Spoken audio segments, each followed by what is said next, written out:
xeyirli olsun, hörmətli tamaşaçılar, dəyərli izləyicilər. TV 365 canlı yayımda öz işini davam etdirir. Aparıcımız mən həmişə olduğu kimi Bəturə Nəbiyeva və bugünkü müzakirələrimiz var. Hansıdır müzakirələrimiz? Əsasən artıq demək olar ki, sayılı günlər qalıb. 2025-ci ilə əlvida deyirik, yeni ili qarşılayırıq. Yeni ildə bizi nələr gözləyir? Yeni ildə hansı gözləntilər var? Nə kimi hadisələr ola bilər? Hansı proqnozlar var? Bax, bununla bağlı biz bugünkü söhbətimizi quracağıq. Studiyamızın qonağı da var. Bizim dəyərli həmkarımız, jurnalist, yazar Səbuhi Rəhmili və astroloq Səbuhi müəllim həm də ölkədə astroloq kimi məşhurdur və öz şəxsi təcrübəmdən deyirəm ki, Səbuhi müəllimin bütün proqnozlarını, o kadr arxası dediyi proqnozlarda, belə efir üçün dediyi proqnozların çox böyük əksəriyyəti doğru çıxıb, düzgün çıxıb. Bu baxımdan Səbuhi müəllimdən biz 2026-cı ildə nələr olacaq, ümumiyyətlə nələr gözləyir, həm belə ölkənin siyasi gündəmində, iqtisadi gündəmdə nə kimi dəyişikliklər olacaq, bütün bu məsələlərə diqqət çəkəcəyik. Odur ki, bizimlə qalın və həm də kanalımıza abunə olun, videolarımızı bəyənin, paylaşın. Keçirik söhbətimizə. Səbuhi müəllim, xoş gördük sizi. Xoş gördük. Səbuhi müəllim, təxminən bir ay bundan əvvəl sizinlə görüşmüşdünüz. Dediniz ki, vəd verdiniz ki, biz ilin axırında bir də görüşəcəyik. Çox sağ olun ki, vədinizə əməl etdiniz. Əslində bütün o informasiyanı sizə saxlamışam. Çünki siz həmişə maraqlı suallar verirsiniz. Həm aktual olan, həm də insanları düşündürən. Digərləri bir-iki sualdan kifayətlənirlər. Ona görə belə deyək ki, o dağarcığımızdakı mənbələri burada xərcləməyə çalışacaq. Lap yaxşı. İstənilən halda o deyək ki, yaşananlar onsuz da yaşanacaq. Amma insanoğlu mütləq şəkildə nələr baş verə biləcək? Daima bax, bu sual həmişə narahat edir. Bu baxımdan hesab edirəm ki, verilişimiz çox maraqlı olacaq tamaşaçılarımız üçün. İlk olaraq ondan başlayaq. 2026-cı il hansı planetin demək altında olacaq? Və nə idi? Bu il haqqında məlumat. İl haqqında məlumat əsasən. Onu çox doğru dediniz. Bəzən mənə elə bilirlər, mən deyirəm deyə olur. Deyirəm, xeyr, olacaq deyə mən deyirəm. Yəni, bəzən bunu insan, Allah demir ki, insandır. Sadəcə proqnozlaşdırır. Tək astrologiyada yox, digər sahələrdə də bunu deyənlər, politologlar var, nə bilim, psixologlar var, insanları, hadisələri öncədən təyin edə bilirlər. İlk əvvəl bütün çıxışlarımda dediyimi təkrarlayayım ki, bəzən yanvarın 1 olan kimi deyirlər, yeni il başladı, at ili başladı misal üçün, amma yanvarın 1-i miladi təqvimdir. Bu, xristiyan dünyası üçündür.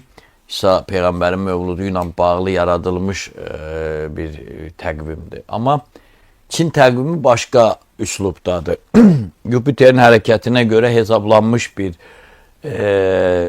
təqvim dönəmidir. Bu da dolça, su tökən deyirəm. Həmin o bürcün dövründə təzə ay nə vaxt doğursa o bürcdə həmən vaxta düşür. Gələn ildə 2026-cı ildə fevralın 17-si təzə ay doğur və bununla da qırmızı, alovlu, çılğın dedikləri at ili başlayır. Bitəcək fevralın 5-i 2027-ci ildə. Yəni, bəzən deyir, mən filanıncı iləm, məsələn, 2026 yanvarın 4-yə mən at iliyəm deyə bilməz. Yəni, o miladi ilə olmur. Ona qalsa bizim Novruz təqvimində var. Bəziləri hətta deyir, yox, hələ at ilin martın 21-20-si başlayacaq. O da yanlışdır, o Avesta təqvimidir. Dekabrın 31-dən birinə keçir və il dəyişir deyirik. O təqvim ilidir. Bugün işlətdiyimiz. Axı elə millətlər, məsələn, Yahudilərdə oktyabrdadır yeni il. Hicri qəməri də ayın hərəkətinə görə sürüşür də. Dəyişən təqvimdir. Amma bu, yəni o 20 yanvar, 18 fevral aralığında dəyişir həmişə. Həmin dövrdə doğulan olsa, tarixə baxıb, hesablayıb demək olar. Amma 20 yanvardan qabaq artıq əvvəlkilə düşür. Bir sözlə hələ fevralın 17-sinə qədər ilan ilinin dağıdıcı, müharibəni sevən, o sinsi işlər görən, gizli, məmmalı proseslərə ağalıq edən ilan ilidir. Fevralın düz 17-sinə qədər. Saat günorta 1-də başlayacaq, 13:00-da da Bakı vaxtı ilə. Yəni, günortaya qədər, nahara qədər 17 fevral hələ ki ilan ilidir. Çünki yəni birindən ayrıb digərinə keçirir. Mən biraz o ilanı qabardım ki, sonra at onun necə belə deyim, davam edəcək. İlan dağıdıcıdır, kompromisləri pozur. Fikir verirsiniz, buradan bura biz Ermənistandan hər şey bitib də Ermənistan deyir 95% düzəlib, bizimki deyir belə, neft də veririk, nə bilim, əlaqələr var, gələr Qəbələdə görüşürlər, bizimkilər gedib İrəvanda görüşür, eləmir. Demirəm, tək ilanla bağlıdır. Amma yəni bu dövrlərdə xarakteri də var, o da təsir eləyir. Ukrayna, Rusiya 50 dəfə o görüşdü. Putin özü deyir, nətər deyirsiz eləyir. Zelenski deyir, mən də razıyam. Trump deyir, məsələ həll olub. Görsən ki, olmur da, getmir. Ortalıqda yoxdur. Yoxdur. Fələstin, İsrail oradan atəşkəs eləyir, oradan belə. İranla İsrail arasında. İndi İsrailin də təzdən deyir ki, İran bizə müharibəyə hazırlaşır. Halbuki İran uzağı müdafiə xarakteri nəsə eləyə bilər də. Təlimlər keçirlər. Artıq bu günlərdə Amerikaya öz nümayəndə, Xarici İşlər Naziri, yaxud Nazirin nümayəndəsi gedib ki, amandı İran İsraili yox eləmək istəyir. Alınmır da, biz də fikirləşirdik, hər şey sakitləşib. Amma Atili belə deyir, Atili xaraktercə gizlinlər sevmir, müəmmalı şeylər sevmir. Mənə öz nifrətinidir, amma üzümədir, açıqdır. Adam var da üzdə tərvlir, arxada ayrı mövqe sərgiləyir. Üstü, mindilli. Hə, amma bu at birbaşa, məsələn, İlan dilində insanlar evdə də olsa daha çox tənhalığa qapılıb, daha çox da bədbin şeylərə varırlar. Pul da rol oynamır bəzən orada. Pulu da var, amma elə bil ki, o rahatlıq, o rifah halı bunda yoxdur. Bax, belə bir hallar o. At sevmir tənhalığı, sosiallaşmanı sevir. Sosial heyvandır da o. Cəmiyyətdə olsun, ham bir yerdə olsun. Ona görə də at illərində fərdi fəaliyyətdən daha çox kollektiv fəaliyyətlər uğur qazanır. İlin planeti dedi, yadımdan çıxar sonra Marsdır. Mars da hərb planetidir.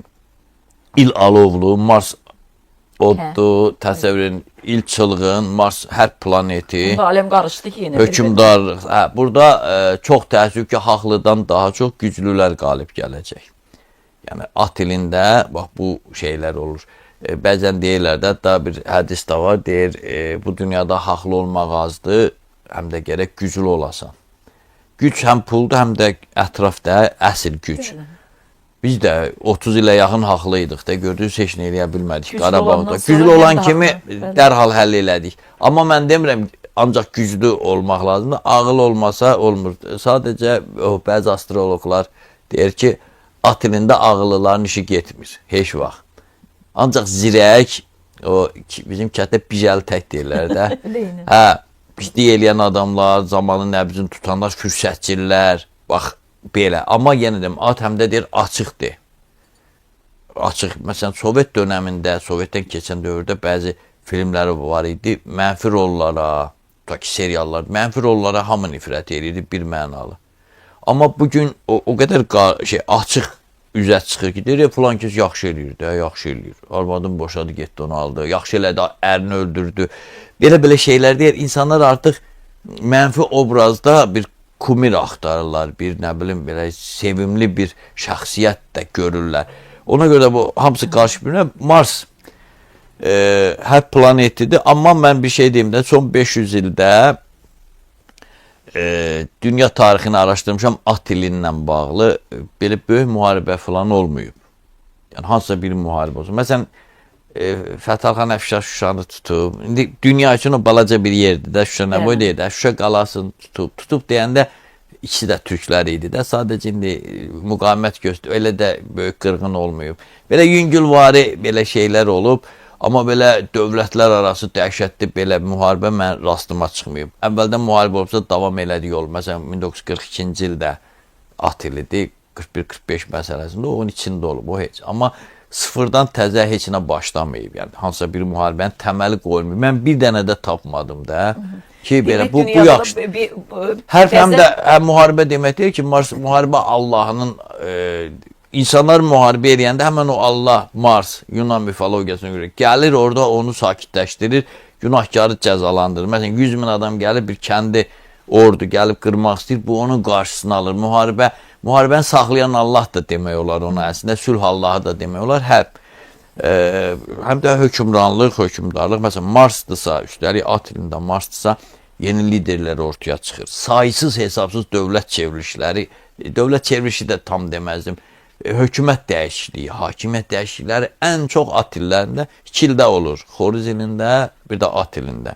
ən çox hakimiyyət dəyişiklikləri Ərəb baharından tutmuş, nə bilim o sosial inqilabı məsələsi, məsələn, keçmiş o diktatorların cəzalandırılması, 2-ci Nikolay da Leninger 17-ci ildə çevriliş oldu, 18-də vətəndaş müharibəsi falan, sonra ailəlik gəlin, hətta kiçik oğlum belə edam elədilər, güllələdilər.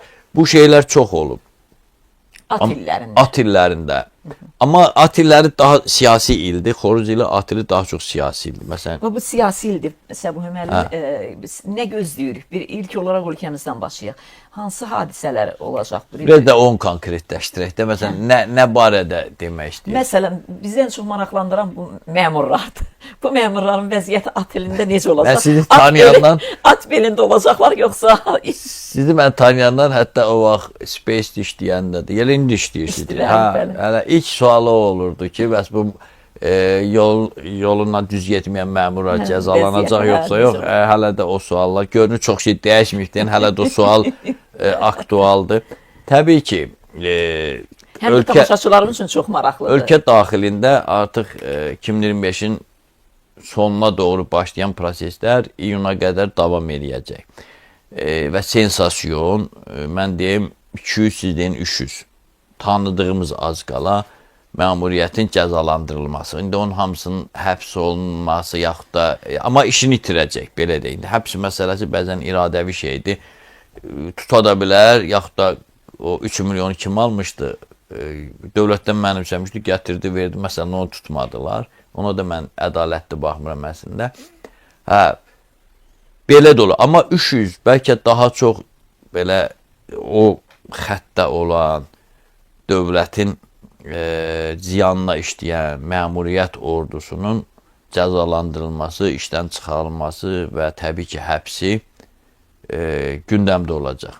Xüsusən də fevraldan mayın sonuna qədər olan ərəfədə hər gün belə sensasyon bir şeylər olacaq. Hər gün. Bəzən çoxlu sensasiya olanda insan üçün adiləşir, amma indi adiləşmir. Adiləşməyən hadisələr olacaq. Onların içində naziri də olacaq, nazirlikdə işləyən də demək olar da. İndi mən konkret tanıdıqlarımız da var onların içində. Təbii demirəm, elə o dediklərim tanınanlardır, dediklərim.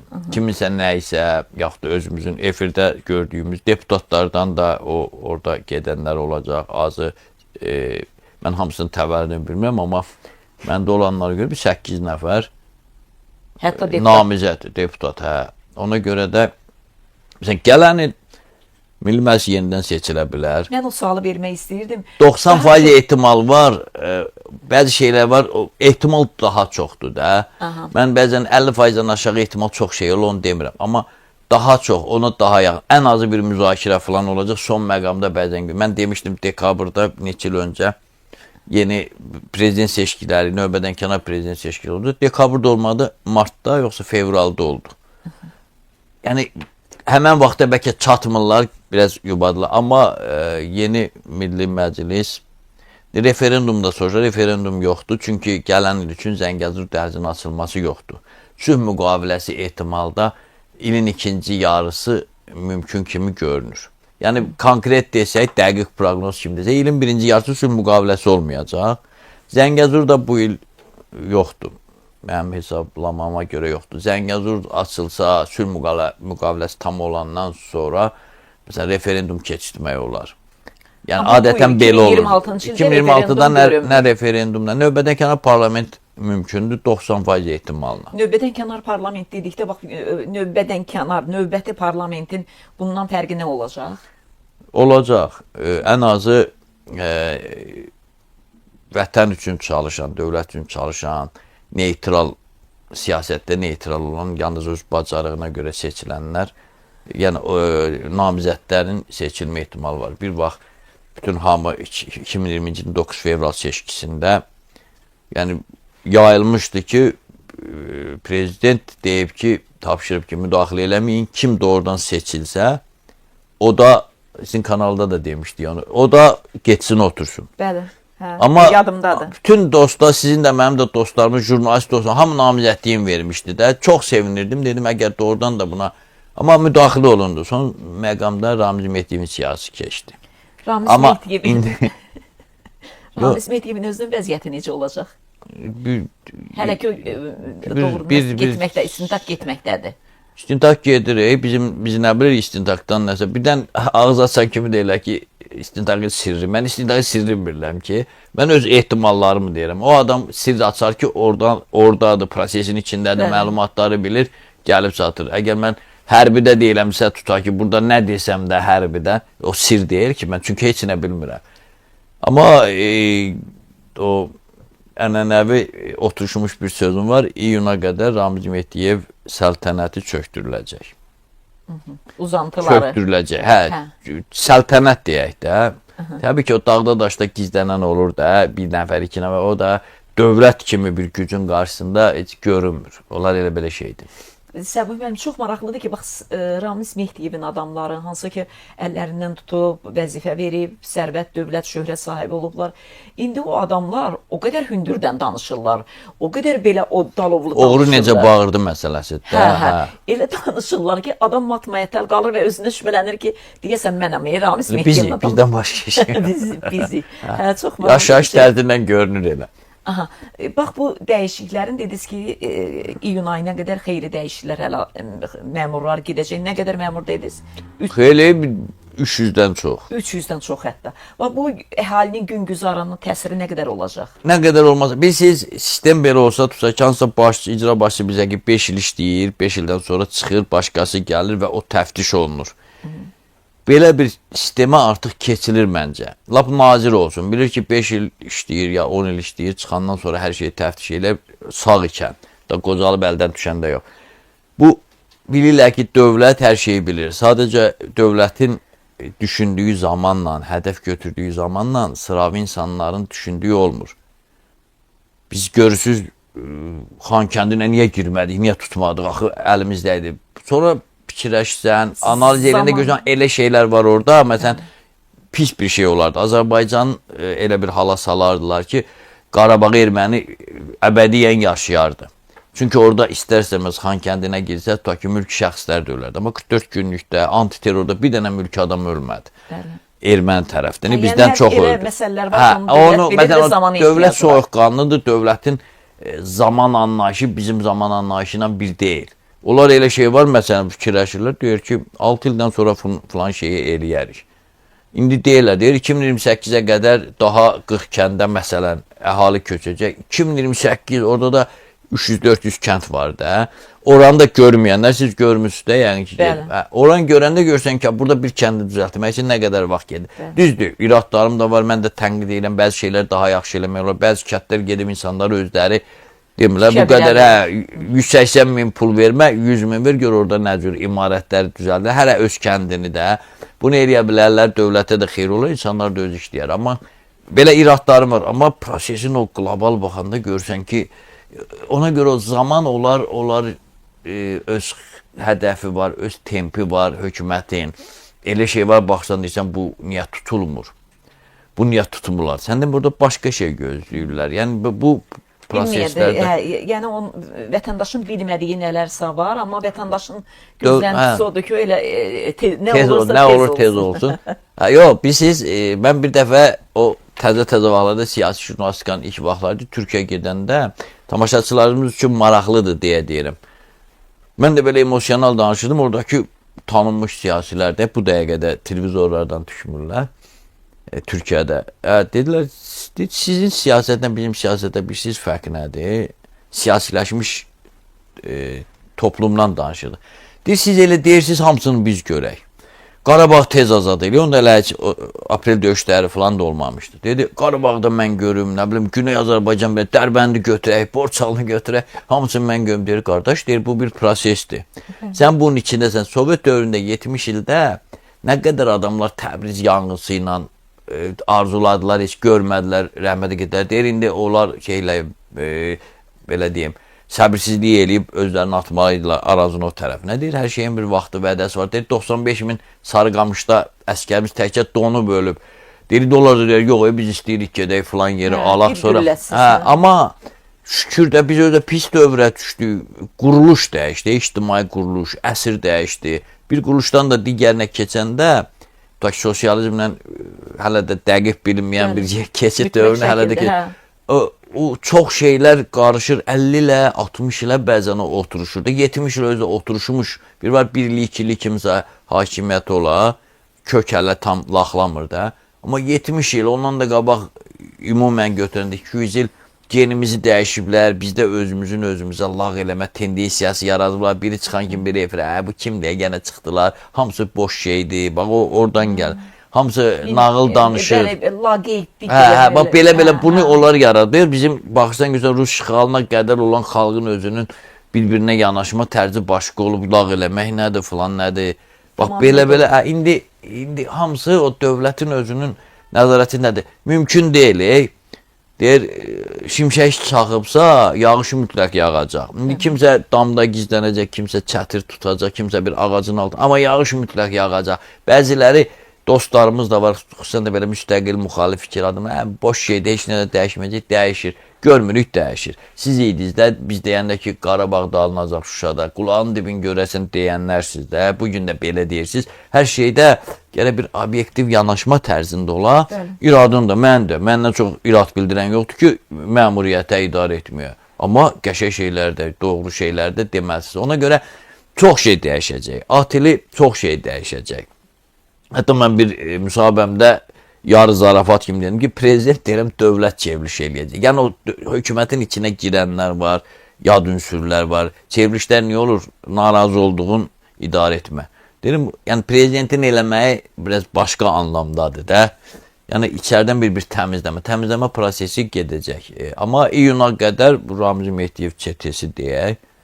İndi bəziləri qorxsa da, danışmaqdan çəkinsə də iyuna qədər çökəcək. Yəni indidən bilsinlər. Səbuhi müəllim, bir də bax, sosial mediada da gündəlik biz rastlaşırıq. Məsələn, daha çox bu qonşu Türkiyənin, Rusiyanın astrologları müəyyən 2026-cı üçün proqnozlar verirlər. Bürclərə aid, bürclərə uyğun. Məsələn, ay Dolça bürcü, Əkizlər bürcü sizi çox böyük sərvət gözləyir, çox böyük. Yəni, yer üzündə nə qədər insan var? Bir 8 milyard var. 8 milyard insanın bir bürc altında olan, bunların hamısı varlansa, təbii ki, hamısı Dolça deyil, hamısı Oxatan deyil. Amma istənilən halda da. Qoy izah verim. Çox sağ olma, bu maariflənməyə xidmət edən sualdır. Bir də görsən bizdə olur da. Ümumiyyətlə, astroloji proqnoz görəndə həmin o mənbədən, kanaldan, saytdan yazmaq lazımdır ki, soruşmaq lazımdır ki, bunu kim yazır? Kim deyir? Hansı astrolog deyir? Otur redaksiyada hələ bir şey yazır, o da astrologiya gözdən düşür. Və son vaxtlar nə edirlər? 3 bürc bu ay pulun içində üzəcək. Hər evdə heç olmasa 3 bürcdən biri olsa, bəsdir də, milyonçu olacaq, qəfil varlanan bürclər. Mən o qədər ümidlənmişəm ki, gələn Əkizlər bürcü milyonçu olacaq.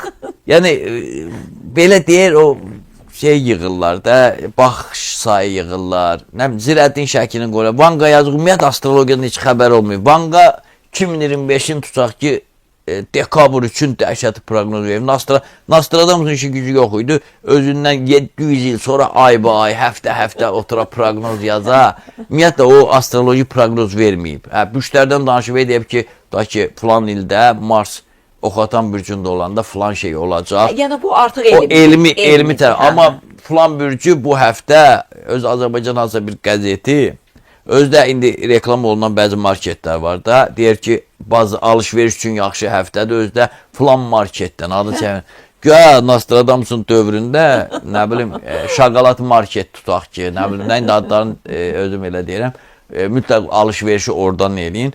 Əslində, elə deyir, siz at ilinin oyun qaydaları var, tənhalığa çəkilmirsən, öz həqiqət bildiyin yoluna gəlsən və kollektiv etibar elədiyin adamları yanına yığırsan. Bax, dostların çoxsunun arası deyəcək, dırnaq arası dostların.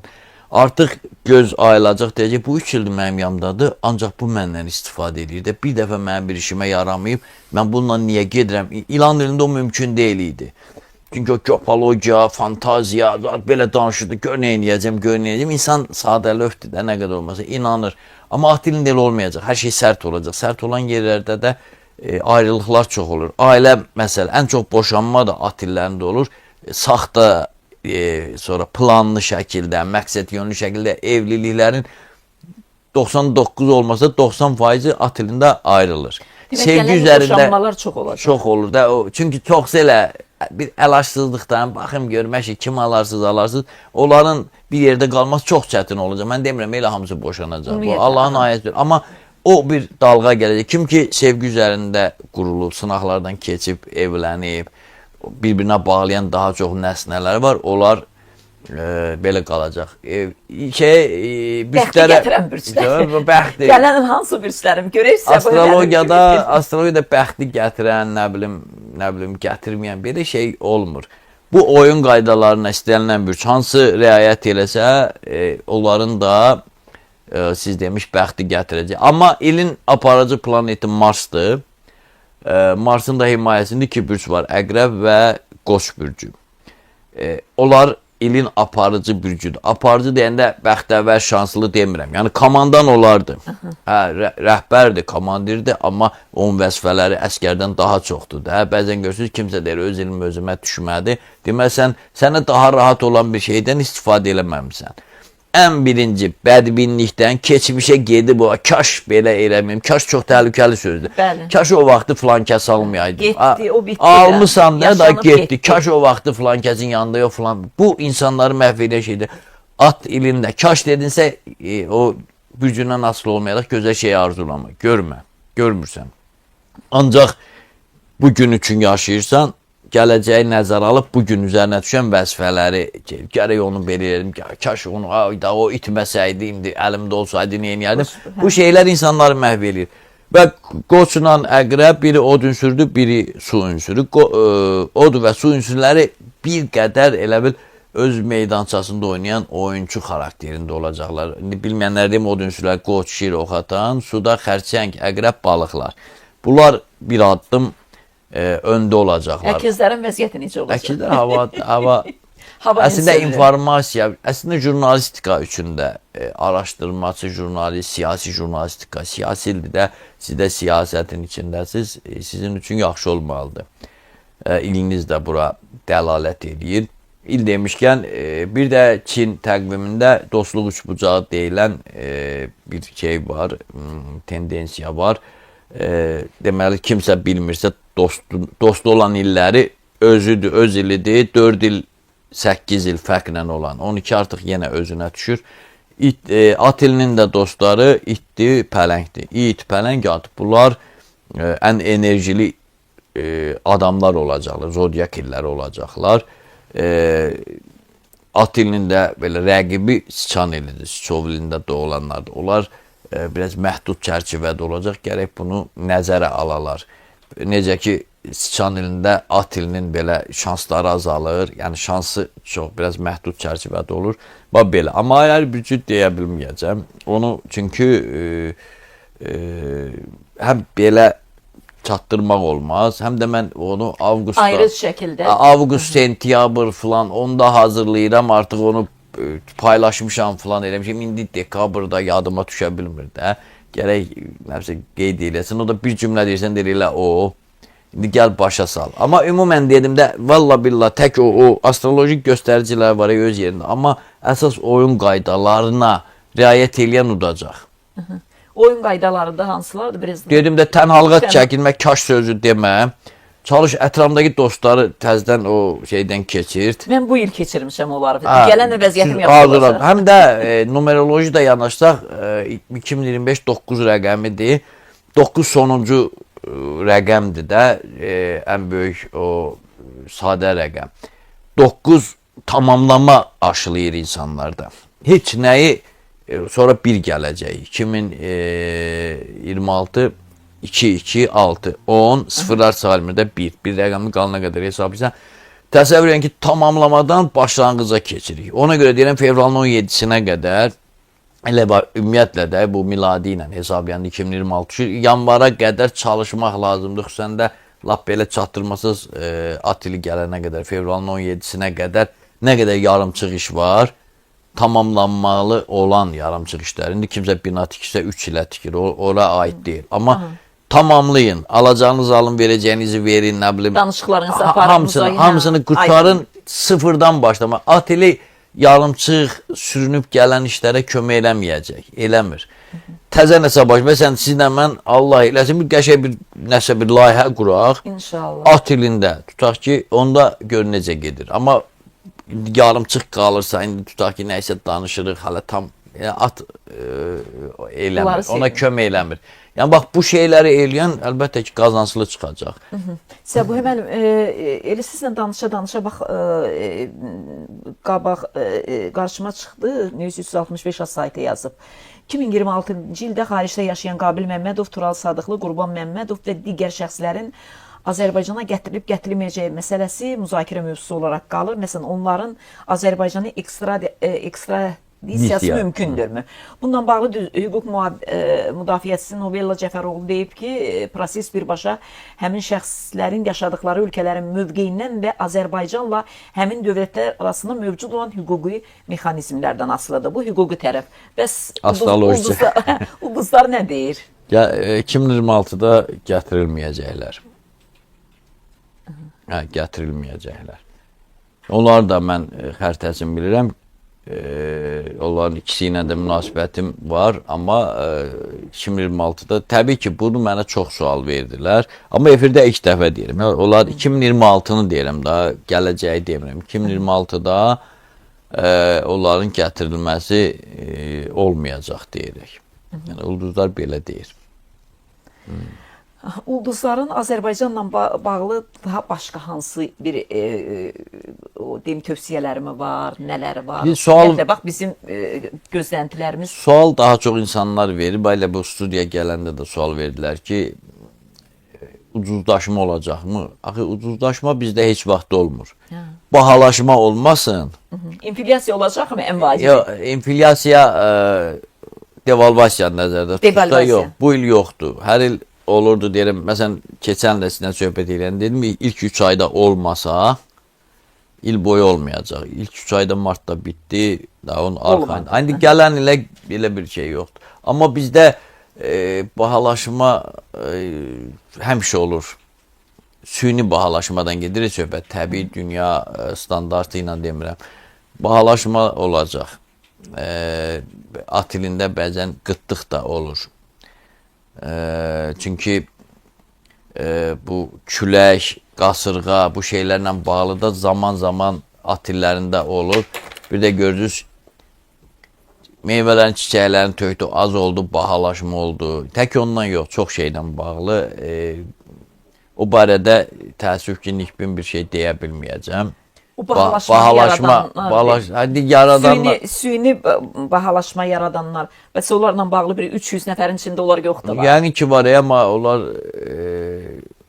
valla nə bilim, gərək onların hamısını çoxdular. Birdən biri olmur. Bayaq deyim, dövlət siyasətini elə deyir. Məsələn, siz Bətura xanım, istənilən rayonda gedib bir qoca qarının əlindən tutursan, küçədə göstər, deyir, bax bu villa filan vəzifədə olanın filan kəsinindir. Bu onun saxladığınındır. Bax bu filan nazirin oğlunundur. Hər rayonda olduğu kimi burada da özünə bir villa atıyor. Bu tükan, bu restoran filan, qoca qarıya balaca uşaq. Onu bilirsə hökumət bilmir bəy. Yəni burada ortaya suallar çıxır da. Ya vaxtı deyil. Bəzən də görsən, mənə məsələn pis təsir edən vətəndaş kimi odur ki, əl dəyişirlər. Və plan nazirin oğlunun idi, indi onu çıxartdılar, ayrı nazirin oğlu gəlib onu götürdü. Onu mən neyinirəm? İnsanlara rifah halının yaxşılaşması lazımdır. Onu mən dedim bəyək, elə o sualı verdim ki, bax bu 300 nəfərə qədər məmurun... Yox, müəyyən təsiri var, amma bu deyil. Sizlə zaman-zaman elə məhz sizin kanalda həmişə danışmışam. İstənilən bugün, istənilən naziri çıxartmaqla nə dəyişir? İnsanlar artıq inanmır. Qabaq belə sensasiya idi ki, falan nazir çıxdı, indi yaxşı olacaq. Amma indi istəyirsiniz bir gündə prezident sərəncamı ilə 5 nazir çıxsın. İnsanlar belə adrenalin qalxmayacaq da. İndən sonra yaxşı olar, falan. Söylürlər, o qanımızı içirdi, neyinirdi. Amma təzə gələndə ya görünmür, ya da elə ondan betər olur. Deməli, dəyişkənliyi burada yox, o fundamentalda eləmək lazımdır. İndiyə qədər qabaq deyilər Qarabağ mane olur, demokratiya, nə bilim filan işləməyə alınmır, başımız oraya qarşı. Qarabağ qutardı, sonra deyilər ki, hər yerdə Ramiz Mehdiyevin barmağı var. imkan vermir. İyun ayına qədər də Rus agentləri var. 5-ci kolon burada at oynadır. İndi onu dənləməyə başlayıblar. Biraz da Türkiyədən gələn bir dalğanın da şahid oluruq ki, yavaş-yavaş o siyasətdə birlik, siyasətdə bir-birindən o anlaşma filan, müqavilələr, bəyannamələr filanlar. Bütün bu gedişat yaxşı olacağını göstərir. Rusiya-Ukrayna müharibəsi ölkəmizlə bağlı şükür Allaha biz belə başa düşdük ki, 2026-cı ildə də çox böyük dəyişikliklərin ola bilmə ehtimalı azdır. Amma məmurlar gedəcək. Xəbərlərdən biri budur ki, o dəyişiklik də yəqin ki... Bax, bəzən bir ki, kimsə köşə yazısında da görürüm ki, bu məmurların əgər həmən o Ramiz Mehdiyev çetesi tutularsa vətəndaş müharibəsidir, 1% də vətəndaş müharibəsi yoxdur, tamaşaçılara bildirim. Bu, yenə də o adamlar da ortalığa atırlar ki, yəni eləməyin, eləsəz vətəndaş. Nə vətəndaş? Ramiz Mehdiyevin olsa bir ovucu məmur tərəfdarı ola bilər də. Xalq olaraq bu qədər müharibədən çıxan, şəhid verən, zillət çəkən, 30 il torpağından ayrı qalan, heç indi də getməyə çətin olan şeylərin hamısını Rusiya eləmədi mi? Yəni xalq olaraq onun tərəfində tutmaq. Vətəndaş müharibəsi xalqın içində parçalanma olanda, iki yerə bölünəndə olur. İndi elə bir şey ona görə yoxdur. O ehtimalı yoxdur. Yaxın qonşuluğumuzda bir elə özümüzdən hələ sülh müqaviləsi gələn ildə... Gələn ikinci yarısı ehtimal var. Zəngəzur yox. Dəhlizi ilə bağlı gələn il gözlənilir. Rəsmi açılış yoxdur. Hələ ki yoxdur. Hələ ki yox. Təbii ki olacaq. Mütləq olacaq. Bəs bu Rusiya-Ukrayna müharibəsinin bitmə ehtimalı gələn il? İlin birinci yarısı açığı, ilin birinci yarısı bitmir. İyulun əvvəllərinə qədər hesablamışam. Ondan sonra deyir, dilxor oldum, deyir, qələmi qoydum yerə. Amma ilin birinci yarısı bitmir. İndi sözlər səslənir siyasilərdə. Martda, bəzi, hətta 25-də deyirlər ilin axırı. Çox təəssüf ki, bitmir də. Amma bu müharibədən Rusiya qalib çıxmayacaq. Onda bir daha neçə dəfə dediyimi təkrarlayım. Rusiya qalib çıxmayacaq. Bizə dünya bir iş görürsə, bayaq dedim, emosional əhali sadə xalq kimi deyil. Rusiyanı bir bataqlığa salıblarsa, indi təzədən həyətdə qayıt get, hələ əlavədə tutdun, qal elə belə, ölkən biraz da böyüsün, özün də biraz gücdən, belə deyil. Oyunu qurublarsa, bu uduzana qədər, Rusiya çökənə qədər bu müharibə davam eləyəcək. Atəşkəs ola bilər, bizdə 30 il olmadı. Burada 30 yox, bir 3 il, 4 illik atəşkəs ola bilər. İlin ikinci yarısı mümkündür. Amma hərə öz yerində hələ ki qalır, sonra artıq müharibədən dərslər çıxarılır. Rusiyanın amma belə deyim, əhatəsi çətin. Hələ gələnir Trump yerində qalacaq, qalmayacaq, o da müəmmalıdır. Sən oktyabrda onun belə deyim də o hakimiyyət kürsüsündə oturmağı çox çətin olacaq oktyabrına qədər. Sentyabr, oktyabr onun üçün çox ola bilər impeachment elan eləyərlər, ola bilər elə bir səhv eləyər ki, artıq gördüyünüz kimi demokratlara qoşulur respublikaçılar. Halbuki onlar ayrı. Demokratlar özləri aktivlik gözləmir. Bütün o senat seçkilərində, kongres seçkilərində filanda artıq öz adamlar da onun əleyhinə danışır. Yavaş-yavaş. Onsuz da seçilənə qədər 50 dəfə prokurorluq çağırdı, başqa şeylər elədilər. Bu da hətta bir günlük rəmzi olaraq həbsdə də yatdı, getdi orada bir gün qaldı və cəriməsini ödədi, çıxdı, gəldi. İndi də gələndən Amerika əhalisinin 68%-i Amerikanın Rusiyaya qarşı olmasını istəyir. Ukraynanın yanındadır. 68-ində oradan qalır 32%, onlar da mütləq əksəriyyət Rusiyanı sevmir. Sadəcə neytraldır, biz qarışmırıq deyən, filan deyənin Rusiya tərəfdarı da 5-6%. Yəni, belə bir halda bəzən insanlar ümidsizləşir. Rusiya bu savaşdan qalib çıxmayacaq. Elə başlığa belə də qoya bilərsiniz. Rusiya bu savaşdan qalib çıxmayacaq. Gələn ildə müharibənin bitmə ehtimalı çox azdır. Yox. Birinci yarısı iyula qədər bu davam edir təəssüf ki. İndi sonrasını Allah kərimdir. Biz oranı proqnozlaşdırmamışam da yəni. Əsas vacib olunur ki, ölkəmizdə sabitlik olacaq, dəyişimlər olacaq. Əsasən dəyişimlər olacaq. Dəyişimlər olacaq. Bir də onu deyim ki, zəlzələ, dağıdıcı zəlzələlər mən görməmişəm matinində. Terrorlar var, sui-qəsdlər var siyasi anlamda. hansısa siyasətçiyə qarşı artıq o general maşının partlaması yavaş-yavaş o dalğanı gətirir. Rusiyada bir general maşının partlaması yəqin ki bilirsiniz. Hə. Bax belə, amma biraz kasıbçılıq olacaq da, bir balaca o Azərbaycandan getmir. Bəlkə xatırlayırsa Rusiya Gürcüstan müharibəsi olanda bütün dünyada krizis falan oldu. Biz heç hiss eləmədik. Bəli. Balaca ölkədə imkanlar da var idi, onu biz hiss eləyə bilmədik. Çünki həmin dövrdə başqa ölkələrə gedəndə görür orada dəhşətdir. Sən demə bütün dünyada kriz. Amma elə böyüyür ki, bəzən onun qarşısını ala bilmirsən. Yəni bəlkə heç bizdə də o bilinməyəcək. Bizim tarixdə ilk dəfə gördüm ki, pomidor bu il çox ucuz oldu. Bəli. Hə, çünki Rusiya getmədi falan, amma elə şeylər var ki, hamı əhaliyə şərait yaratdılar. İndi artıq məhəllələrdə şüşəli yerlər düzəlib meyvə satılır. Elə nə qədər çox olur, bir o qədər ucuz olur da. Bax belə şeylər eləyib ağıldan asılı da çox şeylərdə. Amma belə yəni o insanlar həmişə qorxur, zəlzələ falan, məsməkan, nə bilim, müharibə yoxdur. Azərbaycanda o zov da yoxdur. Azərbaycanda elə zəlzələ olası deyil. O quyruğu Gürcüstan, biz Aşqabaddan başladı, Aşqabad gəldi, Bakı dağıldı, Şamaxı dağıldı, o hərəkət eləyir, gəldi, ən axırıncı son, belə deyim, 50 ilin bir quyruğu şeydə, Zaqatalada.